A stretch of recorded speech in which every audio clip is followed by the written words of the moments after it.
What's going on, everybody? It's your man, Diamond K. Of course, The Diamond K Show on firebroadcasting.com, TheDiamondKShow.com. Happy Monday and all of that good stuff. Over the weekend, had a chance to attend the Flywire White Tie affair. Took place at Lexington Market. I got to say the beautiful Lexington Market because they've redone the whole thing. For those that don't know, Lexington Market completely redone, and it has an outdoor plaza. So the Flywire White Party was in the outdoor plaza and also inside. So Flywire celebrated 20 years of the White Tie affair and the debut of the Flywire magazine. So music by DJ Kibi, DJ Tons, my brother Super DJ Big L, Mr. Incredible, Justin the bearded drummer, and more. There were a lot of folks in there I hadn't seen in many years, so it was almost like a reunion kind of thing. And of course, TFP, in the building and all of that. So it was all good, right? And so, in on-fire broadcasting, we often honor and recognize those in media and entertainment. And so we had something planned where I was going to present an award to someone at the event.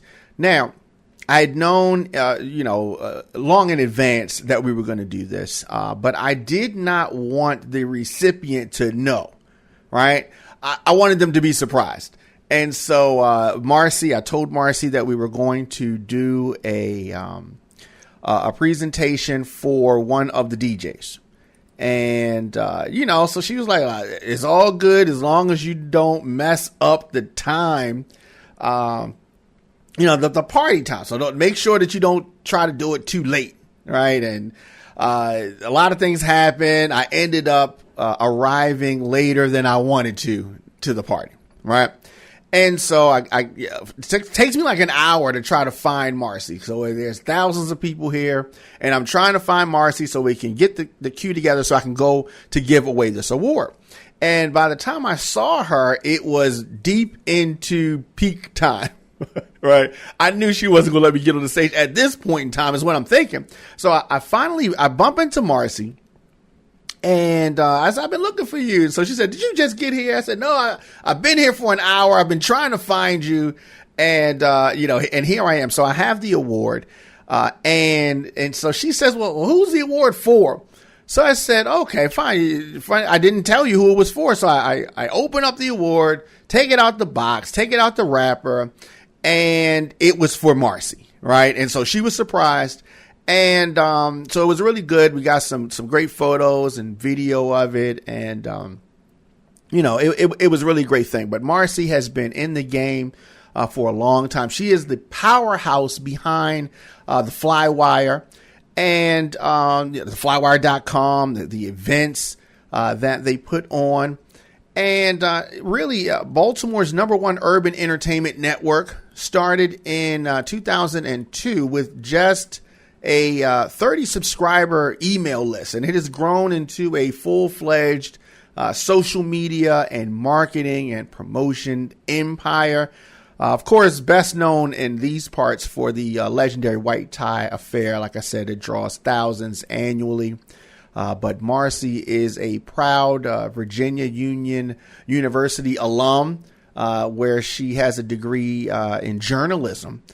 She also served as a media and marketing director for Baltimore City Recreations and Parks and a PR specialist for Baltimore City Public Schools. So she went from inbox to empire. She is the definition, Marcy, that is the definition of vision, consistency, and culture. She is a boss. She is a media mogul. She is a legend. And just wanted to just recognize her and all that she does. So she has come a long way, a true mogul and a community leader and a friend. So it's always good when you can give someone their flowers, and when they're a friend, it's even better. So definitely shout out to Marcy Evans Crump, the visionary CEO and editor-in-chief of the Flywire.com. And she's been doing her thing for a long time. Wealth of experience in public relations and marketing. And we were able to surprise her yesterday. So that was really, really good. The award, it's a very nice award. Let me say it's got her picture on there. And so she has the picture on there, and then it has these words, and it says that it was presented to Marcy Evans Crump in appreciation for your visionary leadership, dedication to excellence, and unwavering impact on Baltimore's media and entertainment community. She has influenced so many folks, the next generation behind her. She has been able to really lay down what I like to think of as the blueprint. She's laid down the blueprint.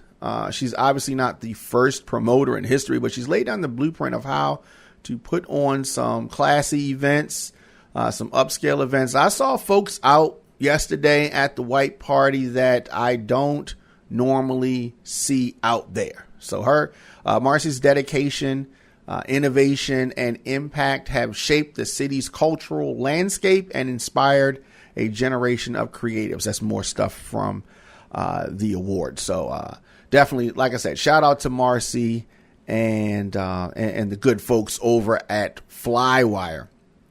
So that's what I did over the weekend. Another thing over the weekend. It was the 7-year anniversary of the passing of my sister, Shawyn. So that was, it has gotten easier to bear her loss over the years. So this is year number 7.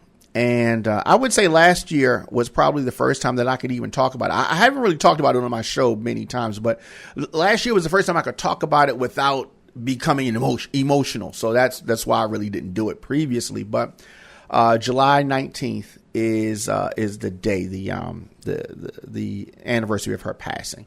And so it's always weird this time of year because my birthday is August the 10th and her birthday was August the 17th. And then she passed away the 19th of July. And then, you know what I mean? It's always weird this time of year because of that. But this year, first time that I was totally, well, I ain't gonna say totally fine, but this was the best. I don't even want to say best. This was the easiest year thus far. The first couple years, as you can imagine, were like super difficult. But like anything, over time, you can grow to get through it a little bit.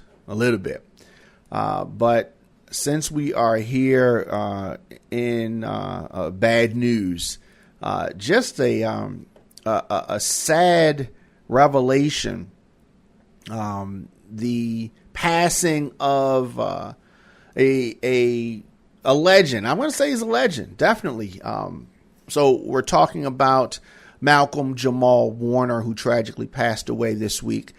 54 years old. If you came up in the 80s or the 90s, you know exactly who Theo Huxtable was. The youngest. I'm not going to say he was the first. Maybe it was the first. I'm saying that maybe it was the first. So he was the first person I can think of that I saw on TV that I could totally relate to, right? Because we're in the same generation, and seeing him on TV and some of the things that he went through as a member of the Cosby Show, Theo Huxtable, I really could relate to that character. He was smart, funny, a little rebellious, but like I said, just relatable. And Malcolm Jamal Warner brought that character to life in a way that made many of us feel that he was part of our own family. He wasn't just an actor. He was also a director, a musician, a poet, storyteller in every sense. He played long-running roles on shows like Read Between the Lines, The Resident, 911. He had a role on there in recent years, of course, on The Cosby Show. But no matter what role he was in, he always carried himself with a sense of purpose, a sense of power. And according to reports, sadly, Malcolm died while vacationing in Costa Rica with his family. He was caught in a strong current and sadly drowned. The official cause of death has been listed as asphyxia, due to the drowning. So just let that sink in. This man who gave us so many stories, so many memories, is gone just like that. Very sad. It hit many folks hard because he represented more than just a TV role. He represented black excellence, and you hear that thrown around all the time. But he represented black excellence. He showed you that you could be thoughtful, expressive, and creative and still hold down your culture with pride. I remember watching The Cosby Show and reruns of it and just seeing Theo go through his everyday struggles, school, money, relationships, and realizing that he wasn't perfect, but he was real. And that authenticity stuck with many of us. He was a young black man on TV who looked like us and sounded like us, and that mattered. Malcolm Jamal Warner also spoke out about black issues, embraced poetry and jazz, and poured into the next generation of artists. He didn't chase fame. He lived his truth. And now we say goodbye to a brother, an icon, and a quiet revolutionary. Rest in peace, King. Your legacy lives on. You want to share your thoughts or memories of Malcolm Jamal Warner? Hit me up on social media at TheDiamondKShow. Let's honor his life with love and respect. And, of course, you're listening right now to The Diamond K Show. Check in on your people. You know what I mean? People you haven't talked to in a while. You don't know. We don't know when this ride is over. We don't know when our date to leave this world is. Hold your folks close. And like I said, even if they are someone who people look at as being strong, you've got to check on folks. You know what I'm saying? Got to check on them. And yeah, so this one hit hard. This definitely was a loss. And yeah, so we don't know the date. We don't know the date when we are leaving. Now, got to shift gears for a minute. Speaking of leaving, wishing someone was leaving, Donald Trump has been flailing lately. Of course, the Epstein files that he campaigned on, they were going to expose the Democrats, and now this has turned into a full-fledged issue for the president. There are so many images and there's video of him with Jeffrey Epstein. But, of course, he's trying to act like, oh, I don't know. Who? Jeffrey who? I barely know him, right? Here's the thing. Here's the difference between Democrats and Republicans. The difference between MAGA and sane people, right? If there are Democrats that are in the Epstein crimes, they got to go to jail, right? I have no problem with that. Whether we're talking about former presidents or whoever, Democrats on there, they need to go to jail, right? But that's the difference between MAGA and Democrats. MAGA, if there's things of Trump on the Epstein list, the client list, the doing wrong, right? then MAGA's going to say, oh, no, that's some kind of conspiracy. He didn't do anything wrong, right? That's the difference, right? If there are Democrats that are on this list, I have no problem with them being punished to the fullest extent of the law.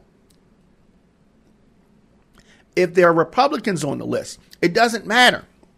These crimes are horrible. And we're talking about the exploitation of young women at the time, young girls at the time. And many rich people have been allowed to get away with this for such a long time. The MAGA right was so, Pizzagate, and they're pedophiles, they're doing all these things, right? And so with that, it's all good as long as they think that it's Democrats. But when they find out that some Republicans, some right-leaning folks, not only Donald Trump, I'm sure that there are other people that were on this island. And here's the thing. There are thousands and thousands and thousands of files. There are gigs, hundreds of gigs of images, video, all kind of stuff. And it appears that this administration wants to suppress that. That is an issue. That is a problem. And hopefully the MAGA folks are going to put pressure for these things to be released. And some folks are saying that Trump's trying to say it's a hoax. Is it really? Ghislaine Maxwell in jail, convicted on crimes. The young girls who were harmed, who were exploited, that was real stuff. And Donald Trump is now trying to act like these things did not happen, or it's some type of a hoax, or something that he can sweep under the rug. And he's trying to throw all these distractions out there to try to get folks' minds off of what he has been doing. Right? Doesn't want to bring things to the light of day. And so there were a lot of campaign promises made, a lot of things. They said they were going to unseal the JFK files, the Epstein files, and the MLK files. So Martin Luther King Jr. files, the MLK files, they have released 230,000 pages. That's a lot of stuff. Now, the Trump administration dropped these previously classified documents, these previously classified government files related to Dr. Martin Luther King Jr. Yes, the late, great Dr. King. This includes FBI memos, CIA surveillance, Department of Justice records, and even foreign intelligence links to events surrounding his assassination in 1968. So where is this coming from? All of a sudden, right? All of a sudden, he's trying to do anything, Donald Trump that is, to try to change the conversation, to get things off of the real connection that he has with Epstein. It's obvious that they knew each other. And we've seen all kind of things that Melania and Trump met at an Epstein party. It's been alleged and all kind of stuff, right? But I'm going to give you some context on these MLK files. These files were originally sealed in 1977 under a court order and weren't supposed to be made public until 2027. Long time, right? But thanks to this recent executive order signed by Trump in January, they've been released 2 years early.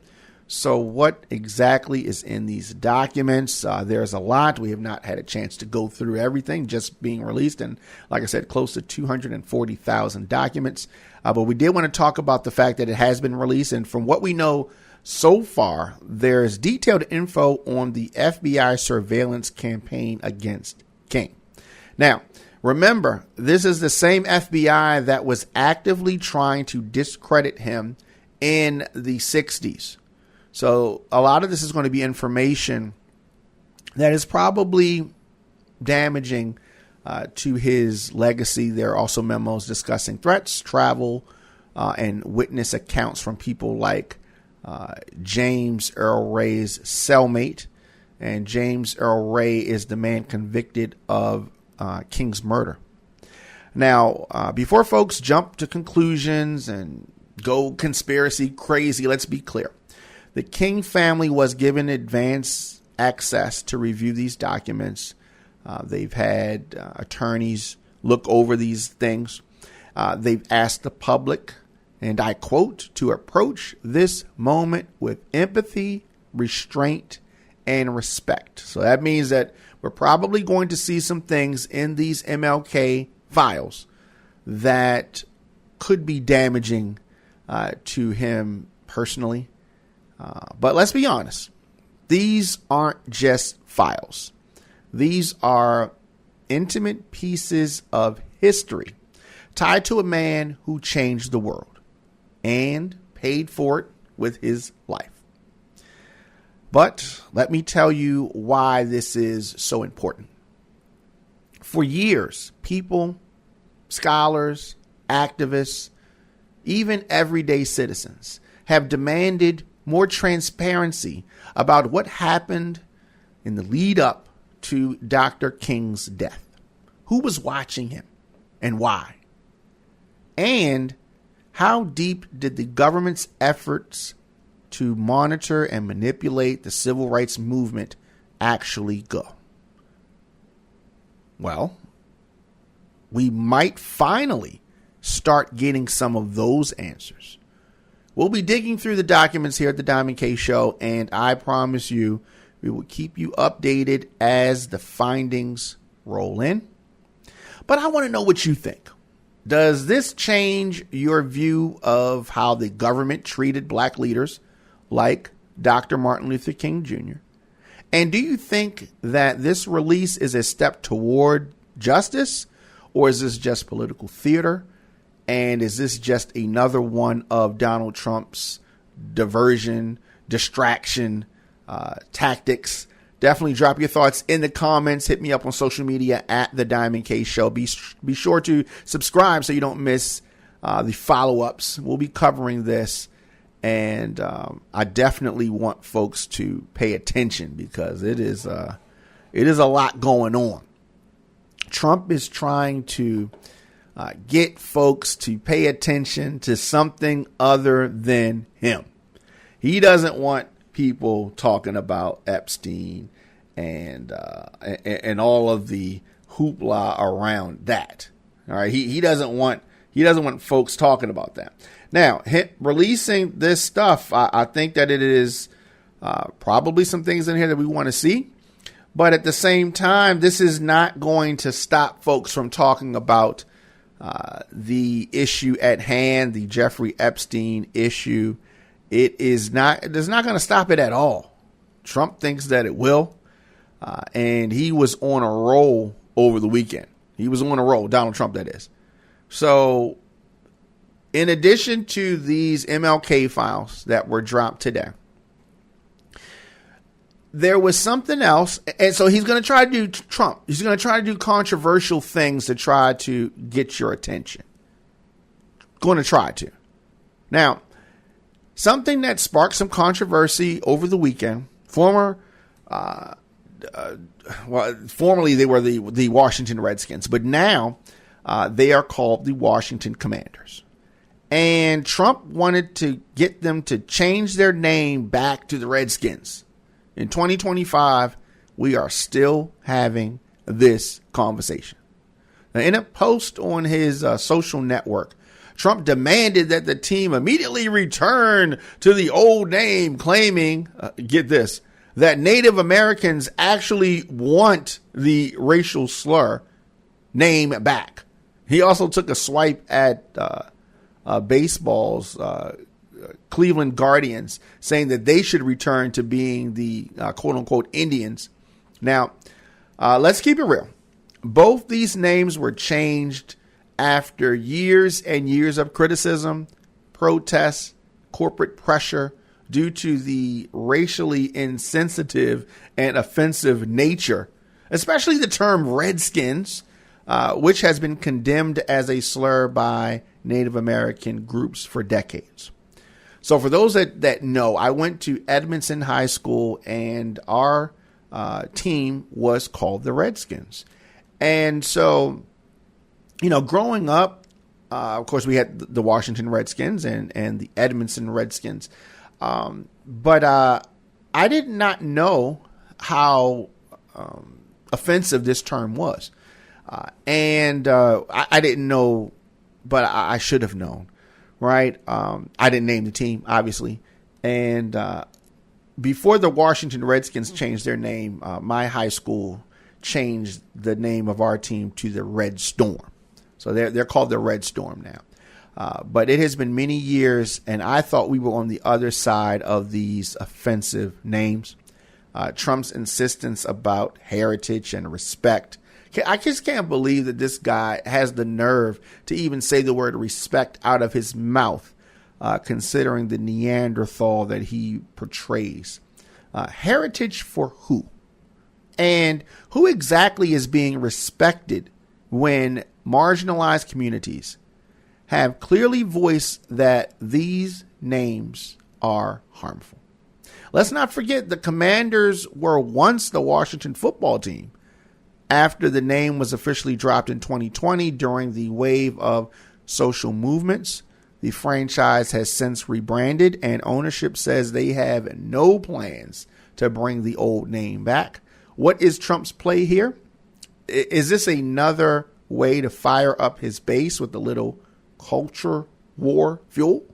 Or is he trying to rewrite history one football jersey at a time? Or is he just trying to distract folks from the Jeffrey Epstein list? And understand this, there is clearly a list. There's a list of folks who were attending the parties. There's a list of people that were on the plane. We've seen some flight logs. There's a list of folks who were intimate with some of these young girls. And the FBI, the government, has cataloged these items. There is a list. Right? There is a list. But I want to hear from you. Is this really about honoring tradition or just clinging to outdated, offensive symbols for political points? Hit me up in the comments, share this episode, and let me know what side of the fence you are on. You're listening to The Diamond K Show. Of course, you can catch us weekdays, 6 p.m. at onfirebroadcasting.com, anywhere you get your podcasts, youtube.com/DJ Diamond K. Of course, you can follow us across all socials at On Fire Broadcasting, at The Diamond K Show. So you have that. And, this spiral that Donald Trump is doing is it's interesting to watch because he is flailing. He is under pressure. And, on some instances, some things are falling apart for him. So speaking of falling apart, you have a supporter of his. Many people know, famous guy. But he's having some issues of his own. And this Dr. Phil, right? That's who we're talking about. Dr. Phil. Now, I don't know if you watched that show, but the media meltdown of Dr. Phil is where I wanted to go right now. And we're talking about that Dr. Phil, the guy who gave out life advice on daytime TV for 20 years. He has seen his MAGA-inspired media empire go belly up. And I want to dive into that next. So here's the rundown. Dr. Phil walked away from his long-running talk show in 2023. And he said that he was tired of the, quote, woke nonsense in mainstream media. He wanted to restore what he called, quote, common sense in the media world. So that's when he launched Merit Street Media, a Texas-based conservative-leaning TV network that promised to be the anti-CNN, anti-MSNBC, basically Fox News with more cowboy hats. But here's the problem. The problem is no one watched. No one cared. Ratings were terrible. Layoffs happened. Tech issues happened. And then boom, bankruptcy. The fall of Merit Street. They have filed for bankruptcy on July 2nd, 2025. Merit Street Media officially filed for Chapter 11 bankruptcy. Dr. Phil's company claimed it had between $100 million and $500 million in liabilities and assets. And this clown was giving advice to folks on TV. They're blaming a lot of the mess on their distributor, TBN, which they are now suing. Let me say this again. Dr. Phil's anti-woke network was supposed to be a safe space for the MAGA crowd. But after just 1 year on the air, the whole thing collapsed like a house of Trump-branded cards falling into the dirt. So what's next for Dr. Phil? Now, you might think this would be the end, but no. Just 2 weeks after that bankruptcy filing, Dr. Phil announced he's launching Envoy Media Company, another right-wing flavored media experiment, this time focused on citizen journalism.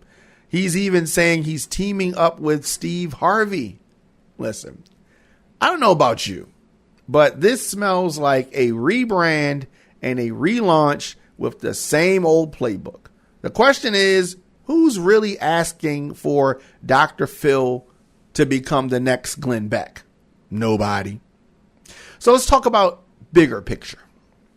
What this really shows is the danger of trying to cash in on culture wars without a real audience. And you can scream woke, woke, woke all you want, but if people don't watch, you're just screaming into a void. I often tell folks the opposite of woke is sleep. And it is better to be woke and paying attention to things than sleep at the wheel. Because if you sleep at the wheel, you're like Dr. Phil and you're crashing your company into the ground. $500 million in debt. Yeah, you should have stayed woke, Dr. Phil, or woken up because you have been in a MAGA slumber. And that is why your company fails. So Dr. Phil, if you remember, went from Oprah's protege to right-wing rebel. And now his so-called media revolution, it has officially flatlined. But hey, the grift never stops in MAGA land, does it? Okay. So if you're not already following us, hit that subscribe button, share this podcast, keep up with us on social media at The Diamond K Show, at On Fire Broadcasting. We have really seen a lot of traction on our Instagram at The Diamond K Show. A lot of stories that before they become topics on the show, actually I mention it and share it on our Instagram and our TikTok as well, also at The Diamond K Show. So student loan forgiveness has been suspended. Linda McMahon, yes, Vince McMahon, WWE, Linda McMahon, that one. Yes, she just did it. She just did it. Now, we got to talk about this. This is something that's got millions of student loan borrowers feeling tight. The borrowers are rightfully not feeling this. Education Secretary Linda McMahon, the Linda McMahon, the former WWE exec turned Trump insider, just made a move that could crush financial plans across the country. She has suspended student loan forgiveness under the income-based repayment plan, the IBR. Now, if you've been making payments under the IBR, thinking that after 20 or 25 years, the balance would finally be wiped out, you might want to sit down for this. The Department of Education is now saying, nope, forgiveness under that plan is on hold indefinitely, and they're not sugarcoating it. The McMahon-led DOE, Department of Education, claims the Biden-era push for widespread forgiveness was an abuse of power. Can you imagine the gall of these people? And not authorized by law. Folks, I often tell you, elections have consequences. And when you put the wrong folks in office, people say, it doesn't matter. My life is not different no matter who's in office. They're trying to change things. Now, check this out. This isn't just about policy. It's about people. People who made career decisions, housing decisions, even family decisions based on the idea that if they followed the rules, their loans would eventually be forgiven. Now, all of a sudden, that promise is being walked back. So the question becomes, is this about fiscal responsibility? Right? They had the Doge, right? Elon Musk and those folks. They were talking about, there's so much fraud. There's fraud everywhere, right? Fraud is a crime. No one was charged because there was no fraud.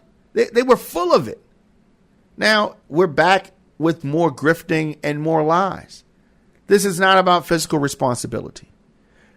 It, to me, sounds like political revenge against anything that has the word forgiveness in it. Let's not forget, under the IBR plan, forgiveness was not free money. The borrowers had to pay consistently for decades. This was never a handout. It was a long game strategy for working class Americans. And now that game's changed mid-play. Here's where I stand. If you enter into an agreement with the government and do everything they ask, they shouldn't be allowed to just flip the script when it suits them politically. But that's what's happening. We have bailed out banks. Banks. We have forgiven PPP loans. But when it comes to regular folks just trying to stay afloat, suddenly it's too expensive. Did I mention that they bailed out banks, the car industry? Way more money than this. Make it make sense. I want to hear from you. Are you personally affected by this decision? Do you agree with it or feel betrayed? Hit me up at The Diamond K Show, of course, on all platforms, or just email me at djdiamondk@gmail.com. And listen, if you've got questions about what to do next, I'll be talking with the financial advisor in the coming weeks to break it all down. Until then, I want you to stay smart, stay informed, and most of all, stay on fire. Of course, you've been listening to The Diamond K Show, powered by On Fire Broadcasting, politics, news, culture, and real talk for the people. You can catch us daily and subscribe wherever you get your podcast. So we've been talking about all kind of stuff, and a bombshell claim just dropped from none other than Hunter Biden. Yes, that Hunter Biden. Hunter says that President Joe Biden, his father, was given an Ambien the night before his now infamous 2024 debate performance, that terrible performance against Donald Trump. And this debate, many viewed as the beginning of the end for Biden's campaign. I don't know if it was the beginning of the end. It might have been the end of the end, because it had been in trouble for him, a lot of trouble for him for a long time. Now, this revelation has everybody talking. Was it the medication? Was it jet lag, or something deeper about his age, leadership, and transparency? So what exactly is Hunter trying to say? In a new interview that was released today, Hunter Biden made a stunning admission claiming his father was given quote, an Ambien before the June 27th, 2024 debate. For those unfamiliar, an Ambien is a sleep aid. It is powerful and can leave you feeling foggy, especially if you are older or if you take it too close to go time. So Hunter Biden says that the combination of travel from D-Day commemorations in France to the G7 in Italy, plus that medication made his father look, quote, like a deer in headlights. Now, if you remember, that debate was a turning point.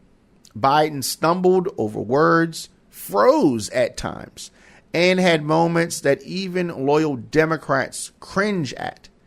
It was after that debate that many high-profile public figures, including George Clooney, began urging Joe Biden to step aside. And eventually, Biden did, dropping out of the race almost exactly. It was difficult to watch. Now, was it the Ambien or something more chronic? I don't know. Now, here's where things get a little interesting. The official White House physician, the report from earlier that year did not list Ambien as one of Biden's prescriptions. And when Congress asked Dr. Kevin O'Connor, Biden's doctor, if Ambien was ever used, he refused to answer. So are we looking at a case of mismanagement, a cover-up, or is Hunter Biden simply speaking off the cuff and adding more fire to an already burning legacy? Let's be honest. When we talk about leadership and age, I think that there should be age requirements on everything related to the government, right?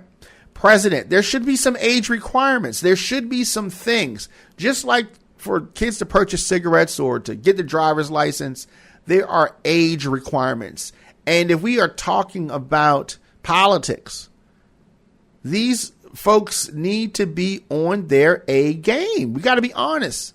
We've all seen the conversations about ages in politics. And I don't want to hear anything about being ageist, right? You take the license from folks at a certain age when they demonstrate that they are not able to still be behind the wheel. Donald Trump is 78 years old. Joe Biden is 81. Donald Trump is now 79.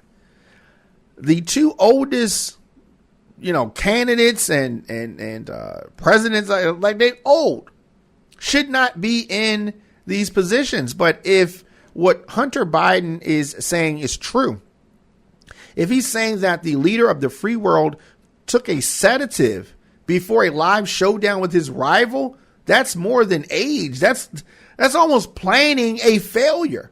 That's a crisis in judgment. Who gave him the Ambien? Did Hunter Biden give it to him? Who knows? I don't know. I want to hear from you. Do you believe Hunter Biden? Should a sitting president ever take an Ambien before a public appearance of that magnitude? And what does this say about how these campaigns are run behind the scenes? All of these so-called smart people doing dumb things. Dumb things. Sound off in the comments. Hit that subscribe button. And as always, stay locked into the Diamond K Show, where we break it down straight, no chaser.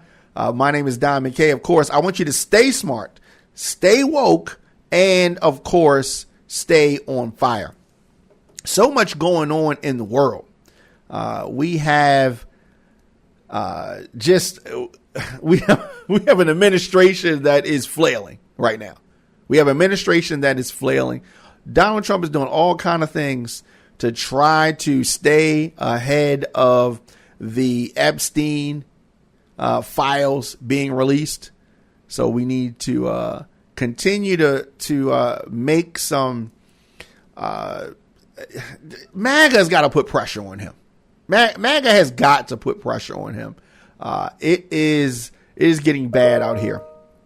So Stephen Colbert has been notified as of Wednesday of last week that his show is going to end in May of next year. So his show is supposed to end in May of next year, and it is a combination of things. It is not making economic sense. According to reports, they're losing $40 million a year on that show. He makes about $15 million a year. And I think that a couple of things are at play. They've been wanting to cut the cord on this expensive show. Now, if the show is doing so bad, why wouldn't they stop it immediately? There's over 200 people, or almost 200 people, that work on the Stephen Colbert show. So last week, he said some things about the bribe that Paramount head is taking. They're trying to do some kind of a merger, right? And we've talked about this. They're trying to do this merger, and Trump has been putting pressure on them, threatening lawsuits. They're paying them money, and he said something about this bribe. And the Redstone, who's the CEO of Paramount, right after that, Colbert says this bribe that they're giving to Trump, then he gets notice that he's going to be canceled, right? And so I think that there are a lot of things at play. They wanted to cancel his show. Donald Trump doesn't like the show. He says something about the parent company, which is Paramount, giving Donald Trump a bribe, and then his show gets canceled. But they've been wanting to cancel the show. So they just use this as the reason to cancel the show. And they're trying to, the timing makes it seem like Trump is the reason. He's one of the reasons. He's one of the reasons for timing that it happened right then. But if they were so worried about the money, they would just stop it immediately. Stop the bleeding, right? If that is what they were really worried about. But I am hoping, I said this over the weekend, I am hoping that Colbert runs for Lindsey Graham's seat next year. That would be interesting. I mean, he's going to be losing the show anyway. So why not make it interesting? Do something that would help the people. I think that would be a great idea. So he should run for Senate. I've said it, and a lot of folks seem to agree, and hopefully that happens. I would love to see Lindsey Graham get what he has coming to him, and that is a good race.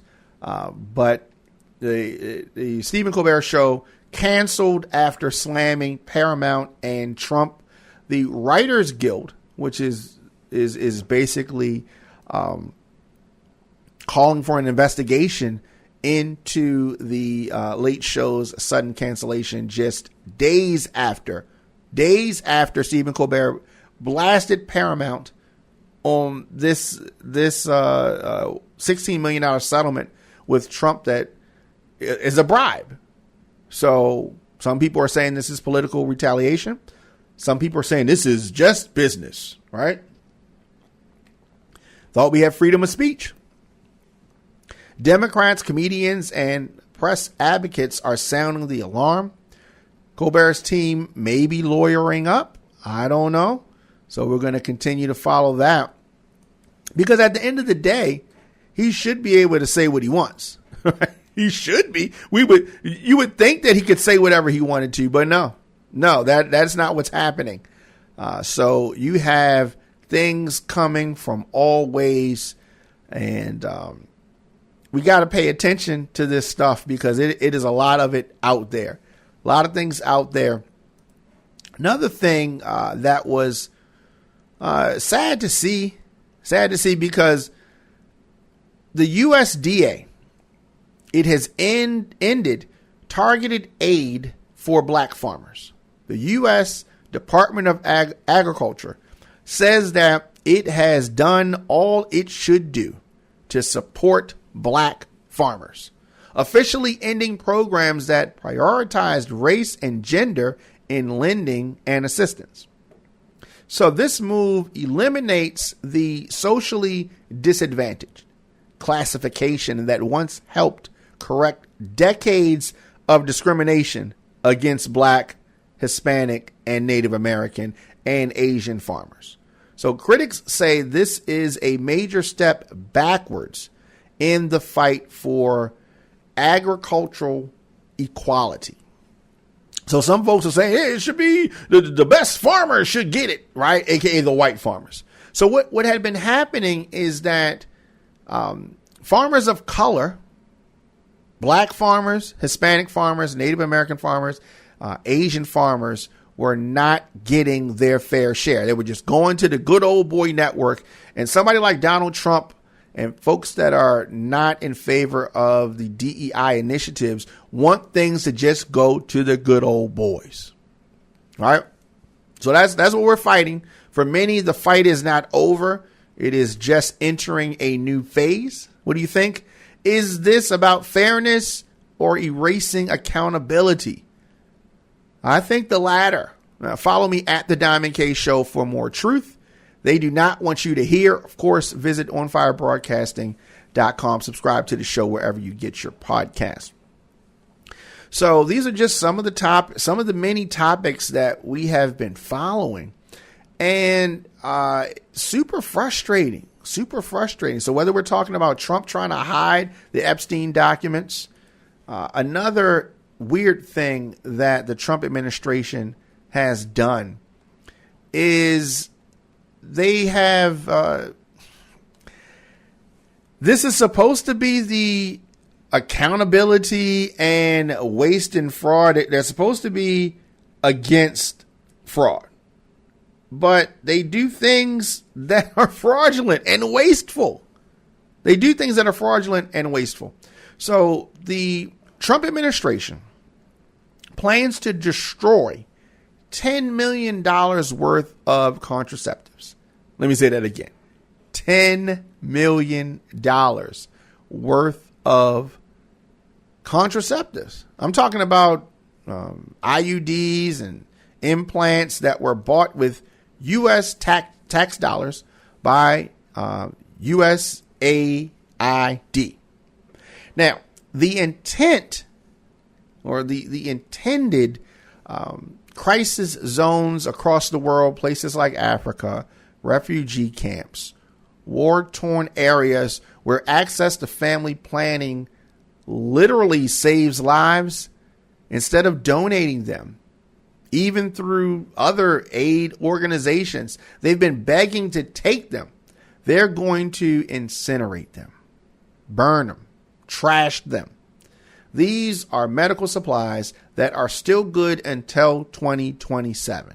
So instead of sending them to some people that could use them, right now they're sitting in warehouses overseas.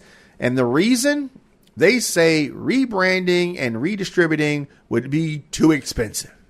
And of course, there are political restrictions when it comes to anything that even remotely is related to reproductive health or abortion counseling. Let me say this clearly. This is not just wasteful. It is dangerous. Blocking access to birth control in vulnerable communities doesn't promote life. It increases poverty, maternal deaths, and unsafe abortions. It brings those on and makes them, folks want to do that. So it is cruel and it is calculated. But let me break this down a little bit more. Aid organizations like MSI Reproductive Choices tried to step in and buy these contraceptives to take them off the U.S. government's hands. They were even willing to remove the branding, but the government wanted them to pay full price and jump through a whole lot of red tape, and time is running out. By the end of July, unless Congress acts, which it won't, millions of dollars in birth control are going to literally go up in flames. Let me ask y'all, how is this pro-life? How is this conservative fiscal responsibility? It's ideological warfare with women's lives caught in the middle. Now, look, I want to hear from you. Do you support this move? Do you think this is about values, or is it just straight up political theater? Hit me up in the comments, or of course at The Diamond K Show on all platforms. Of course, at On Fire Broadcasting. Email me, djdiamondk@gmail.com. Before we get out of here, don't forget, you can stream The Diamond K Show weekdays, 6 p.m. at onfirebroadcasting.com. We're also on Apple Podcasts, Spotify, YouTube, Facebook, Instagram, TikTok. Tell a friend and keep it locked right here. My name is Diamond K. Of course, I want you to stay informed. I want you to stay woke. And most of all, I want you to stay on fire. Now, a lot of topics. And of course, tomorrow's show, we're going to dive in to more things. But you have something that you need to send me, tips, suggestions, business, djdiamondk@gmail.com. I check all my email.